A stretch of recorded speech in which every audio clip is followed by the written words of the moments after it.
In front of me is Nubia Flip, and today I would like to show you how you can change this device's theme.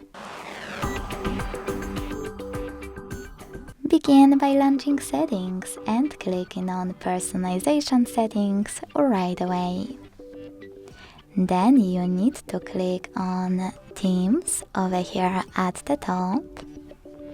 Click on a perfect one for you. Choose apply and wait. As you can see, after that, theme of my device has changed. You can also hold your device's display. Click on the top right corner on this little arrow. Bottom right corner, sorry. Select personalization here and do exactly the same. Thanks so much for watching. If you enjoyed this video, don't forget to leave a like, comment and subscribe. Bye!